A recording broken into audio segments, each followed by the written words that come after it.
فلاح کابینہ کی میٹنگ کے لیے بے شمار ایک خلوص کے ساتھ کوششیں کی گئیں کہ افغان گورنمنٹ کو یہ سمجھایا جائے کہ دیکھیں افغانستان میں بسنے والے کروڑوں لوگ ہیں، ہمارے بھائی اور بہن ہیں۔ پاکستان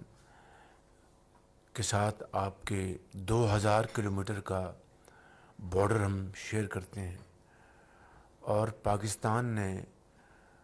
اپنے افغان بھائیوں اور بہنوں کے لیے ہمیشہ اپنے خلوص دل کے ساتھ جو کچھ بھی کیا اپنا فرض جانتے ہوئے کیا، اور باوجود اس کے کہ ہمارے اپنے وسائل جو ہیں وہ لامحدود نہیں، محدود ہیں، اس کے باوجود 40 لاکھ افغان یہاں پر پاکستان کے یہاں پر دہائیوں سے یہاں پر رہے،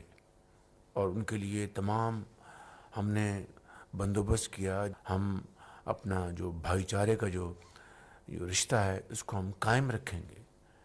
لیکن اب اس کے نتیجے میں جس طریقے سے وہاں سے جو دہشت گرد افغانستان سے آپریٹ کر رہے ہیں ان کو کھلی چھٹی ہے، اور وہ نہ صرف پاکستان کے اندر بے گناہ شہریوں کو شہید کر رہے ہیں، افواج پاکستان کے جوانوں اور افسروں کو ان کو شہید انہوں نے کیا، ہمارے جو لا انفورسنگ ایجنسیز کے پولیس کے جوانوں افسروں کو ان کو شہید کیا، عام شہریوں کو۔ تو اب جو حالیہ واقعات ہوئے ہیں اس سے یقیناً صبر کا پیمانہ لبریز ہو گیا۔ اس سے پہلے ڈپٹی پرائم منسٹر ایک سے زیادہ مرتبہ جا چکے کابل، ڈیفنس منسٹر ایک سے زیادہ مرتبہ کابل جا چکے، اور دوسرے جو آفیشلز ہیں وہ کابل گئے اور ان کے ساتھ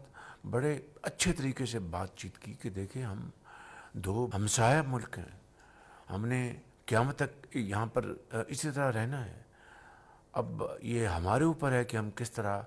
اپنے معاملات کو باہمی مشاورت اور رضامندی سے طے کرتے ہیں تاکہ امن قائم ہو اور خطے میں ترقی کا جو دورہ ہے وہ شروع ہو۔ بدقسمتی سے تمام کاوشوں کے باوجود یہ نہ ہوا، اور مکمل طور پر ہندوستان کی شے کے جس وقت یہ حملہ ہو رہا تھا پاکستان کے اوپر تو ان کے جو وزیر خارجہ متقی وہ دہلی میں تھے۔ یہ سب بات آپ نے اس کی تصاویر بھی دیکھی ہیں ٹیلی ویژن پر، اخباروں میں۔ تو ہمیں پر مجبوراً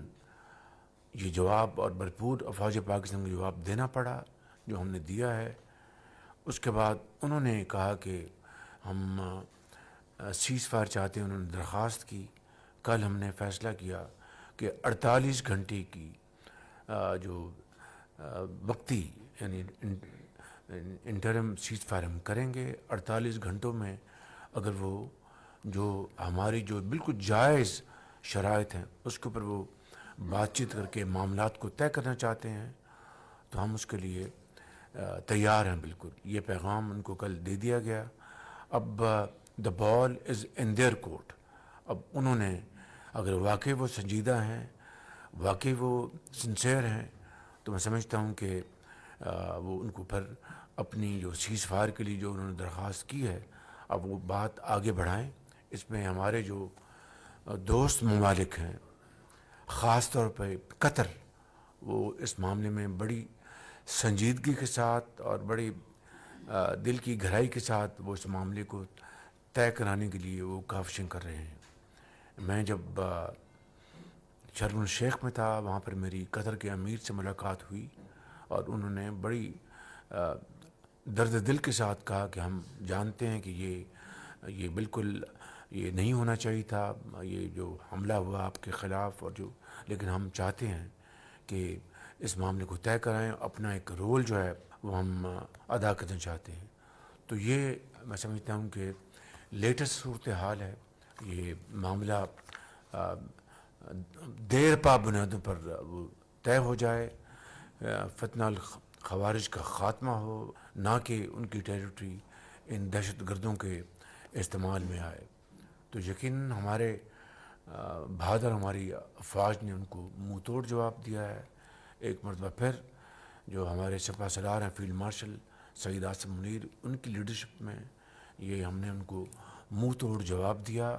جو ضروری تھا، کہ میں آپ کو پچھلی کابینہ کی میٹنگ میں بتا چکا ہوں کہ جو جنازے ہم نے